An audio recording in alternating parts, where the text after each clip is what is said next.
नमस्कार. आम्हाला उमगलेल्या महिला या यूट्यूब चॅनलवर आपलं सहर्ष स्वागत आहे.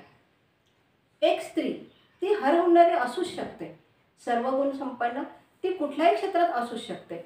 असाच एका हरहुन्नरी सरलाताई इंगळेची आज आपण मुलाखत घेत आहोत. नमस्कार सरलाताई. नमस्कार. सरलाताई, मी ज्याप्रमाणे तुमचा परिचय वाचलाय तो फार मला वेगळ्या तऱ्हेने एक विदर्भीय म्हणून फार मला वेगळा वाटला. म्हणजे नुसतंच अभिनय कुशल म्हणून नाही, तर एक अभिनय आणि खेळ हे फार वेगवेगळे क्षेत्र झाले. दोन्ही याच्यात तुम्ही आपलं ठसा उमटवलेला आहे.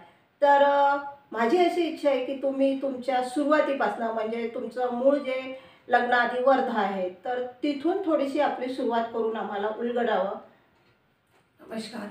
सर्वप्रथम नवीन वर्षाच्या सर्वांना शुभेच्छा. ज्याप्रमाणे यांनी सांगितलं की अभिनय आणि क्रिकेट किंवा स्पोर्ट हे वेगवेगळे ऋतू आहेत किंवा वेगवेगळे खेळ आहेत, तर हे अगदी बरोबर आहे. परंतु काय, माणसाच्या मनामध्ये वेगवेगळे कला आणि गुण असतात. त्याचप्रमाणे घरचे वातावरणसुद्धा तसेच असते. माझं माहेर वर्धा. माझे वडील शिक्षक होते. आम्ही 3 बहिणी 1 भाऊ. त्यामध्ये मला अभिनयाची आणि खेळण्याची खूप आवड होती. मी 10वीपर्यंत hockey Maharashtra level, Vidarbha level या सर्व प्रकारे खेळली. त्यानंतर माझे शिक्षण पुढे गेले. मी MSW BSW केले, बॅचलर ऑफ सोशल वर्क. ताई, तुम्ही वर्धेच्या आहात आणि तुम्ही MSW BSW शिक्षण घेतलेलं आहे. सरलाताई, तुमचं अभिनय कौशल्य पाहता तुम्हाला ही आवड कशी काय निर्माण झाली? सर्वप्रथम तर मी अभिनयाकडे खूप उशिरा पोचले, ते तर लग्नानंतरचं आहे. आधी मी शिक्षण घेतलं, त्यानंतर माझं लग्न झालं आणि लग्न झाल्यानंतर आम्ही 3 ते 4 वर्ष मी म्हणजे मुंबईला राहिली, पनवेल इथे. त्यानंतर माझे मिस्टर ओमानला गेले. त्यानंतर मी पण तिथे गेली. पण तिथे गेल्यानंतर माझा मुलगा विप्लव इंगळे याला अभिनयाची खूप आवड होते. तो मला नेहमी म्हणायचा, मला करिअर करायचं आहे तर मूवीमध्ये मला हिरो बनायचं आहे. परंतु कसं, त्यावेळेस त्याची अवस्था अशी बाल अवस्थाच होती म्हटलं तरी चालेल, कारण काही तो खूप मोठा नव्हता, 17-18 वर्षाचाच होता. त्यावेळेस मग त्याच्या मनासाठी मी इकडे तिकडे शोध घेत होते की कुठे सिलेक्शन करता येईल, कुठे रस्ता हे करता येईल. तेव्हा मला एक अशीच न्यूज मिळाली की गडचिरोली जिल्ह्यांच्याच मुलांसाठी किंवा मुलींसाठी एक मूवी निघत आहे. त्यामध्ये मी संपर्क केला. त्यामध्ये माझ्या मुलांनी लीडचं काम म्हणजे हिरोचा रोल केला. त्यानंतर मला त्यांनी, जे डायरेक्टर आहे, प्रोड्युसर आहे, त्यांनी मला सांगितलं की मॅडम तुमचा फेस चांगला आहे, तुम्ही ॲक्टिंग करू शकता. कारण माझी बोलण्याची कौशल्य होती. त्यांनी ॲक्टिंग बघितली. त्यानंतर त्यांनी मला त्याच्यामध्ये विलनचा मेन रोल दिला. पाटलीचा रोल मी केला. तो माझा पहिला मूवी होता, घाव एक प्रतिघात. त्यानंतर मेन म्हणजे की मला माझ्या मिस्टरांची खूप सपोर्ट मिळाला. मला नेहमी शूटिंगमध्ये असताना ते सपोर्टर असतात, सोबत असतात. त्यांनी म्हटलं तुला करायचं आहे तू कर. त्याच्यानंतर असं मित्रमैत्रिणी आपल्याला भेटत गेल्या. यवतमाळमध्ये मग स्थायिक झाली. मुलीची ॲडमिशन झाली. ओमान सोडलं आणि मुलगी गव्हर्नमेंटला असल्यामुळे तिथे मला शिफ्ट व्हावं लागले यवतमाळला. त्यानंतर इथल्या मित्रमैत्रिणींचं पाहून, त्यांचे फाउंडेशनचे कामं पाहून मला पण समाजामध्ये काहीतरी करावंसं वाटलं. कारण मित्रमैत्रिणी बघून किंवा आपण आत्ताच बघितलं आहे की अलकाताईंचं जे अस्तित्व फाउंडेशन, त्यांच्याशी मी जुळले, संकल्पाशी जुळली. त्यानंतर मी स्वतःचं माझं फाउंडेशन काढलं, प्रज्वल सेवा फाउंडेशन. माझे प्रज्वल फाउंडेशनचे काम खूप कमी आहे. मी कारण सगळ्या फाउंडेशनमध्ये जाते, त्यांच्यासोबत काम करते. कारण मला सोबत काम करायला आवडतं, मिळून काम करायला आवडतं, सगळ्यांना घेऊन चालायला आवडतं. तसंच मी यवतमाळमध्ये बघितलं आहे की काही काही स्पोर्ट असतात लेडीजसाठी, महिलांसाठी काही काही वेगवेगळं असतात. त्यांच्यासाठी मी क्रिकेट टीम टाकली. 2 वर्ष कंटिन्यू आम्ही क्रिकेट खेळलो. दोन्ही वर्षे 1 मॅच जिंकलो. उत्तीर्ण नाही झालो जास्त, 1च मॅच जिंकलो. यावर्षी पण आम्ही 1च मॅच जिंकलो आणि 1 पारितोषिक घेऊन आलो.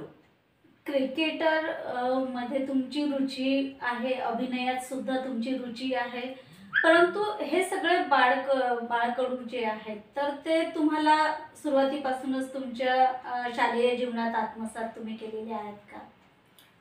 हो, कारण मी 10वीपर्यंत म्हणजे हॉकी खेळली. त्यानंतर मी जेव्हा तुम्हाला सांगितलं की मी ओमानला गेली होती, तर ओमानला लेडीज फॉरम म्हणजे इंडियन सोशल क्लब आहे. तिथे आपल्याला 80 ते 90 फॅमिली तिथे असतात. म्हणजे जास्त तर 90%च इंडियन्स आहे. त्याच्यामध्ये एक लेडीज फॉरम ही एक म्हटलं आपण एक हे जरी म्हटलं की वेगवेगळे विंग असतात, त्याच्यामध्ये मराठी विंग ही एक आहे, गुजराती विंग आहे. त्याचप्रमाणे लेडीज फॉरम ही एक विंग आहे. त्याच्यामध्ये फक्त महिलांसाठी 30+ पार्टी, एन्जॉय, क्रिकेट सर्व प्रोग्राम घेतले जातात. त्याच्यामध्ये मी स्वतः एक मेंबर राहिलेली आहे. त्यानुसार आम्ही काही महिलांचे गेम घेतले आहे. मी क्रिकेट खेळली आहे. तिथे सुद्धा मी दरवर्षी क्रिकेट खेळायची. मराठी विंग सलालाकडनं आम्ही 2015मध्ये उत्तीर्ण झालो. 2017मध्ये पण एक मॅच जिंकलो. तसेच तिथे एक व्हॅलेंटाईन डे स्पेशल एक प्रोग्राम घेतला जातो. त्याच्यामध्ये मी मिस सलाला पण झालेली आहे 2017मध्ये. तिथे पण पारितोषिक घेतलेलं आहे. त्यानंतर इंडियात शिफ्ट झाली. इंडियात पण तोच रूढ मी चालू ठेवलेला आहे. बरं.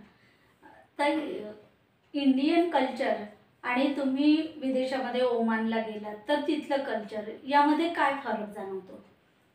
आता तिथले जे रूल्स रेग्युलेशन आहेत ते आपल्याला पाळावंच लागते. परंतु तिथे इंडियन जास्त असल्यामुळे तिथे मंदिर आहे आपले, शंकराचं मंदिर आहे, रामाचं मंदिर आहे. तिथे आम्ही गणपती बसवत होतो, दत्त जयंती करत होतो. आम्ही हे सगळे फेस्टिवल आम्ही तिथे करत होतो आपल्या इंडियन्सला घेऊन. आणि आम्हाला तिथल्या ओमान्यांचा सुद्धा सपोर्ट राहायचा. अंतर्गत त्यांना परमिशन मागितली की ते द्यायचे. तिथे वेगवेगळे डॉक्टर्स आहेत जे इंडियन्स आहेत, त्यांना घेऊन आम्ही आमच्या काही लेडीज घेऊन किंवा काही जे ॲक्टिव्ह मेंबर्स आहेत ते असे वेगवेगळे प्रोग्राम घ्यायचे. त्याच्यामुळे आम्हाला कधी असं म्हणजे फरक पडला नाही की आम्ही बाहेर देशात राहतो तर आपले इंडियन कल्चर आम्ही विसरू. कारण आम्ही सर्व प्रोग्राम, सर्व इंडियन्स फेस्टिवल आम्ही तिथे पार करत होतो. अच्छा, फारच छान. सरला ते आता तुम्ही ओमान आणि भारतातलं सांगितलं, तुमच्या अभिनय कलेबद्दल, स्पोर्ट्सबद्दल. प्रज्वल फाउंडेशनबद्दल अजून काही सांगाल की आता त्याबद्दल तुमचे काहीतरी अपेक्षा असतील की या नियोजन असतील की मला प्रज्वल फाउंडेशन थ्रू ही कामं करायची आहे किंवा लोकांपर्यंत या कामा थ्रू पोचायचं आहे किंवा तुमच्या भविष्याबद्दल सुद्धा काही नियोजन असेल त्याबद्दल? प्रज्वल सेवा फाउंडेशनला फक्त 2 वर्ष झाले. परंतु मला प्रज्वल सेवा फाउंडेशनमधून जसं मी तुम्हाला एकदा सांगितलंच होतं की मी दादासाहेब फाळके मराठी चित्रपटसृष्टी विथ मीडिया इन्चार्ज म्हणून काम करते, यवतमाळ शहर अध्यक्ष. तर मला इथल्या मुलामुलींना सुप्त गुणांना वाव देण्यासाठी मला प्रज्वल सेवा फाउंडेशनकडनं आणि दादासाहेब फाळके हा ग्रुप घेऊन त्यांना ॲक्टिंग क्लासेस शिकवायची आहे. त्यांना काहीतरी काम मिळावं मूवीमध्ये. जसं आम्ही गडचिरोली जिल्ह्यामध्ये मूवी केला होता त्यावेळी आम्ही त्यांच्या मुलामुलींना तिथल्या नवीन कलाकारांना घेऊन त्यांना वाव दिला होता. तसंच मला इथे काहीतरी करायचं आहे. इथल्या सुप्त गुणांना वाव देऊन इथल्या मुलामुलींना त्या पिक्चरमध्ये काम द्यायचं, त्यांना समोर आणण्याचं काम करायचं. अच्छा, तुमचा घात एक प्रतिघात जो हा मूवी आहे त्याबरोबरच अजून काही मूवी तुमच्या हातात आहेत का? हो, घावे प्रतिघात हा माझा पहिला मूवी. दुसरा मी केला आहे त्यागमूर्ती, पुसद इथे झाला आहे तो. तिसरा झाला अहंकार, त्याची शूट माझ्याच घरी झाली आहे. यवतमाळमध्ये जिल्ह्यात झाली आपली ती शूट, काही माझ्या घरी झाली आहे. त्यानंतर माझं बॉलिवूडमध्ये सिलेक्शन झालं आहे दीपाली सय्यद भोसलेसोबत. अजून 2 मूवी हातात आहे, रयतेचे राज्य आणि प्रजाराज्य. ते काही महिन्यातच शूट होणार आहे. अरे वा. सरला ताई, तुम्ही 3-4 सिनेमा केलेले आहेत, पण या सिनेमांमधून तुम्हाला अतिशय आवडणारा जो विषय आहे त्या पिक्चरचा तर तो कुठला आहे? तो विषय म्हणजे सगळ्यात पहिले म्हणजे माझा पहिला मूवीज. त्याच्यामध्ये माझी दमदार भूमिका आहे, विलनची ॲक्टिंगची. आणि तो मूवी बघताना मला असं वाटतं की आपल्यामध्ये काहीतरी आहे. आणि तुम्ही जो म्हणता विषय तर तोच चांगला आहे, कारण त्याच्यामध्ये शेतकरी किंवा जे आपण म्हणतो गावामध्ये असतात पाटील किंवा काही की जे अत्याचार करतात शेतकऱ्यांवर, त्यांच्यावर काय होते, शेतकरी का आत्महत्या करतो, ते सगळं त्याच्यामध्ये दाखवलेलं आहे. पूर्ण वर्णन दाखवलेलं आहे. परंतु याच्यामध्ये एकच आहे की इथे विलन पाटील नाही आहे, पाटली नाही. प्रत्येक क्षेत्रात प्रत्येकाचं एक काहीतरी आयडॉल असतं.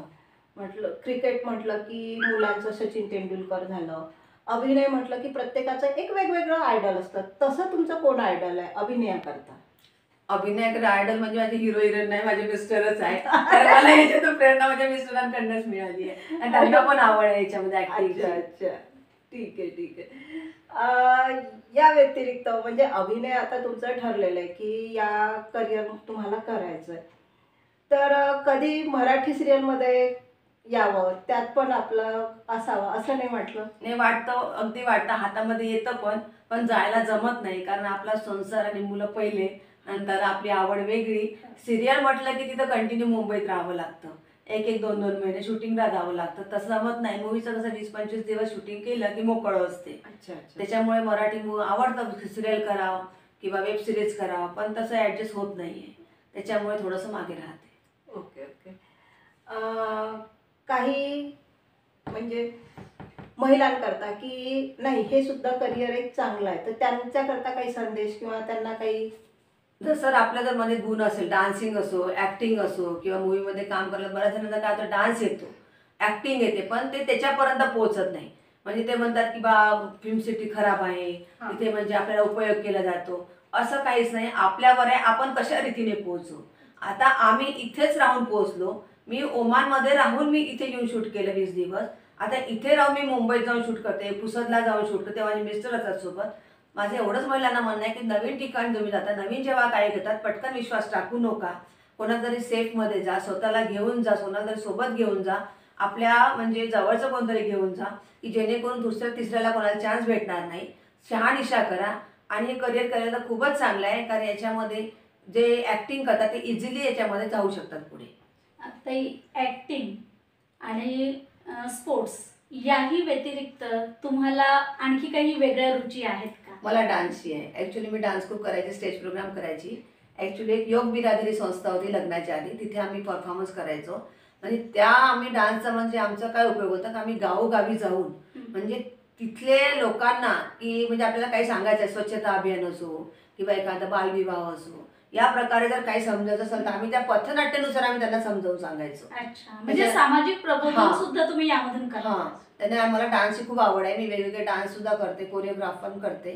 कोणाला लागतं तर करून पण देते शाळेला वगैरे. मी मुंबईला होती तेव्हा शाळेसाठी करायची कोरिओग्राफ वगैरे. इथे पण काही महिलांची बसवली आहे, ते पण करते. अरे वा, खूप छान. म्हणजे अष्टपैलू व्यक्तिमत्व असलेल्या आमच्या सरलाताई इंगळे, खरंच खूप ताई तुमचं अभिनंदन आणि खूप खूप शुभेच्छा सुद्धा तुम्हाला.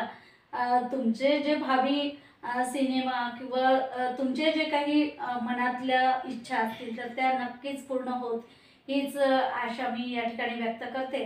आणि आम्हाला उमगलेल्या महिला या यूट्यूब चॅनल अंतर्गत आपण आम्हाला दिलखुलासपणे मुलाखत दिली त्याबद्दल मी मृणालिनी दहिकर आणि मी वैशाली हिरे आपला आम्हा दोघींचाही नमस्कार. अशा मैत्रिणींनो आणि मित्रांनो, पाहायला विसरू नका. आम्हाला उमगलेल्या महिला या चॅनलला लाईक आणि सबस्क्राईब करा. धन्यवाद. धन्यवाद.